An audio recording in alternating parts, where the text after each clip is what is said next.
Hello प्यारे बच्चों, कैसे हैं आप। आशा है कि आपकी पढ़ाई अच्छे से चल रही होगी।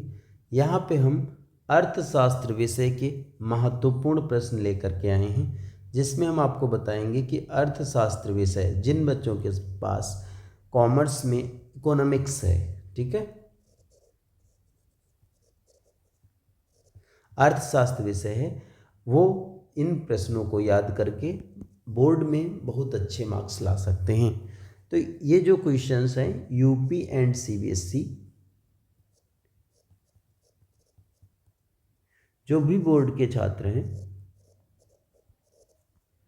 उन उन सब के लिए बहुत ही महत्वपूर्ण श्रृंखला है। इसमें आपको अति लघु उत्तरीय प्रश्न प्रत्येक 4 अंक, और लघु उत्तरीय प्रश्न प्रत्येक 6 अंक, और विस्तृत उत्तरीय प्रश्न प्रत्येक 10 अंक में तैयार करना है। अन्य विषयों की भांति आपका ये जो सिलेबस है, इसमें अर्थशास्त्र का जो सिलेबस दिया गया है वो यूपी बोर्ड के जो छात्र हैं, यूपी बोर्ड के जो कॉमर्स के छात्र हैं, जिनके पास वैकल्पिक विषय के रूप में अर्थशास्त्र विषय है, और जो छात्र आर्ट से हैं, ठीक है, आर्ट विषय से हैं, आर्ट के जो छात्र हैं, कला के जो छात्र हैं, उनके पास भी वैकल्पिक रूप में अर्थशास्त्र विषय होती है। और इस अर्थशास्त्र विषय में जो भी इम्पोर्टेंट क्वेश्चन बन रहे हैं, हम यहाँ पे उनको एक एक करके डिस्कस कर रहे हैं, और डिस्क्रिप्शन बॉक्स में इसकी पीडीएफ दे दी जाएगी, जिसे आप डाउनलोड करके पढ़ सकते हैं। जनवरी या फरवरी में इन्हीं पीडीएफ के माध्यम से हम आपको इनके आंसर भी प्रोवाइड करा देंगे। तब तक आप इनको अपने पढ़ते रहिए।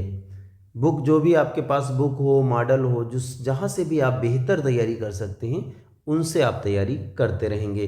हम सबसे पहले क्वेश्चन की तरफ चलते हैं, और यहाँ देखते हैं मांग का नियम की मान्यताएं लिखिए। मांग के नियम की मान्यताएं आपसे पूछी गई हैं। इसमें मांग के नियम की मान्यताओं को याद कर लेंगे।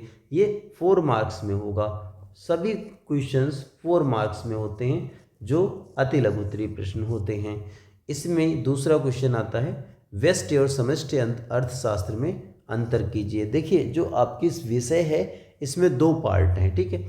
एक है माइक्रो इकोनॉमिक्स और दूसरी है मैक्रो, ठीक है। पहली है माइक्रो, पहला पार्ट माइक्रो का है, और दूसरा है मैक्रो।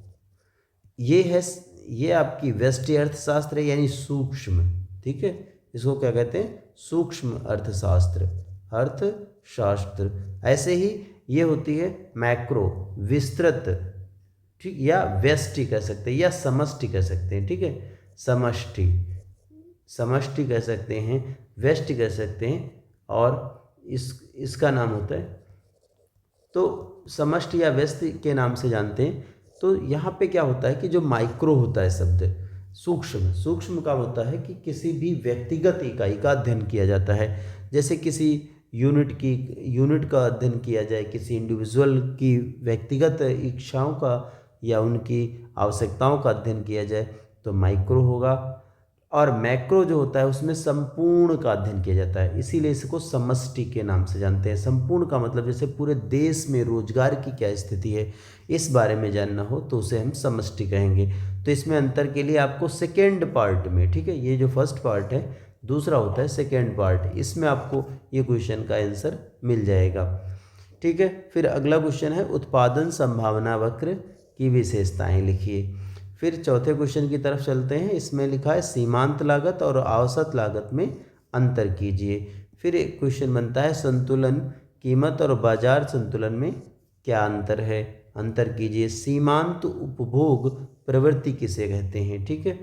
फिर है अर्थशास्त्र की केंद्रीय समस्याएं, ये शुरुआत में ही माइक्रो इकोनॉमिक्स में आपको मिल जाएगा। स्थानापन्न और पूरक वस्तुओं में भेद कीजिए, ठीक है। इसके बाद है राष्ट्रीय आय की अवधारणा को समझाइए। फिर आता है प्रति व्यक्ति आय और सकल घरेलू उत्पाद का अर्थ लिखिए। इसके बाद एक क्वेश्चन बनता है, पूर्ण रोजगार संतुलन और अपूर्ण रोजगार संतुलन में अंतर कीजिए। वस्तु विनिमय प्रणाली की कठिनाइयों का वर्णन कीजिए, ठीक है। इसके साथ ही लघु उत्तरीय जो प्रश्न होते हैं वो प्रत्येक प्रश्न 6 अंक का आता है। इसमें हम देख रहे हैं क्वेश्चन, उत्पादन के संसाधनों का प्रयोग करके एक उत्पादक अल्पकाल में मांग के अनुसार पूर्ति को क्या बढ़ा सकता है, समझाइए। इस प्रकार से आपसे पूछ रहा है कि पूर्ति को क्या बढ़ाया जा सकता है अल्पकाल में, इसका उत्तर देना है। फिर अगला क्वेश्चन है, पूर्ण रोजगार संतुलन और अपूर्ण रोजगार संतुलन में अंतर कीजिए। इस टाइप से एक आपका क्वेश्चन यहाँ पे भी क्वेश्चन नंबर 11 आ चुका है, ठीक है।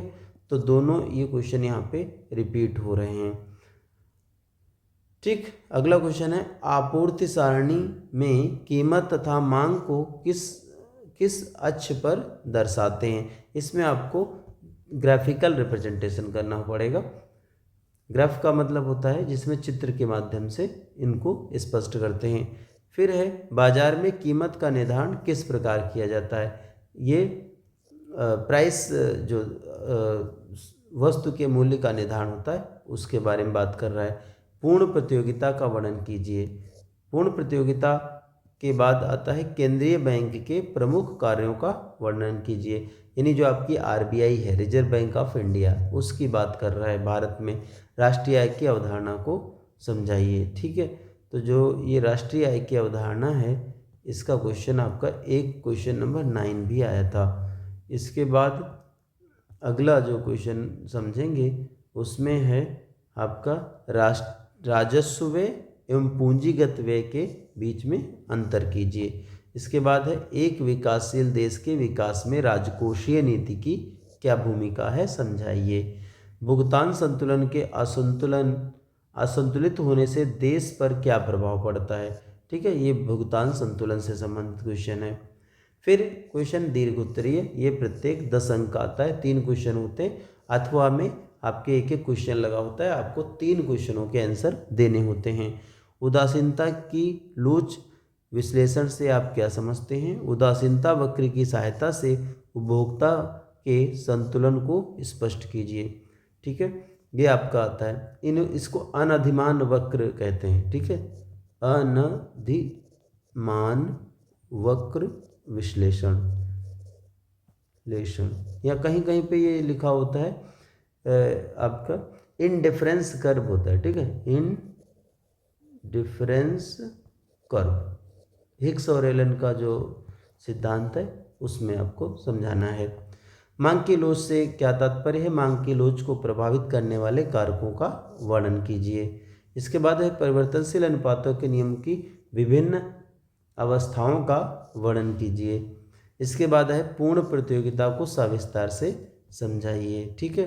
तो पूर्ण प्रतियोगिता से संबंधित आपका एक क्वेश्चन और आया था, इसमें भी अथवा में दिया हुआ है। इसके बाद है, राष्ट्रीय आय को परिभाषित कीजिए। इसके मापने के कौन कौन सी विधियां हैं, वर्णन कीजिए। फिर अगला क्वेश्चन बनता है, वाणिज्यिक बैंकों के कार्यों का वर्णन कीजिए, ठीक है। तो ये जो 25 क्वेश्चन हैं, इसमें कुछ क्वेश्चन आपके रिपीटेड होते हैं। रिपीट क्या होता है कि जैसे आपके लॉन्ग क्वेश्चन में कुछ ही पार्ट के रूप में क्वेश्चन है और शॉर्ट में भी आ जाता है, ठीक है। तो ये मैक्सिमम 25 क्वेश्चन आप तैयार करके बहुत अच्छे मार्क्स ला सकते हो, ठीक है। तो अब इनके आंसरों के लिए आपको लगेगा कि आंसर कहाँ से सर देखें, तो आंसर के लिए हम आपको एक PDF लाएंगे जो आपको जनवरी के फर्स्ट वीक में आपको दे देंगे। हालांकि आपके पास बुक हैं, मॉडल हैं, या जो भी जिसके पास जो मैटर है उससे क्वेश्चनों के आंसर आप निकाल करके आराम से पढ़ते रहिए इन क्वेश्चनों के साथ, ठीक है। इन क्वेश्चनों को आप लगभग 90% मानिए आपके बोर्ड में मिल जाएंगे, ठीक है। 80 to 90% इसमें से क्वेश्चन आते हैं। होता क्या है कि कभी कभी ऐसा हो जाता है कि कोई क्वेश्चन है वो किसी पार्ट के रूप में आ गया तो बच्चे को लगता है कि ये क्वेश्चन नहीं पूछा गया। लेकिन ऐसा होता है कि जैसे ये क्वेश्चन मान लेते हैं, क्वेश्चन नंबर 2 है, ठीक है। इसमें क्या है, व्यष्टि तथा समष्टि अर्थशास्त्र में अंतर कीजिए। और अगर ये क्वेश्चन आपसे ये पूछ लिया जाए, व्यष्टि अर्थशास्त्र किसे कहते हैं, और दूसरे क्वेश्चन में पूछ लिया गया समष्टि अर्थशास्त्र किसे कहते हैं, तो आपको लगता है ये क्वेश्चन नहीं आया है, लेकिन ये क्वेश्चन आया हुआ है, ठीक है। तो इस प्रकार से कोई क्वेश्चन पूछता है तो उसको आपको आसानी से लिख लेना है। यहाँ पे आपको कंफ्यूज नहीं होना है। जैसे अंतर के जो भी क्वेश्चन होते हैं, ठीक है, इनमें आपको सीमांत लागत और औसत लागत किसे कहते हैं ऐसे भी पूछ लेते हैं।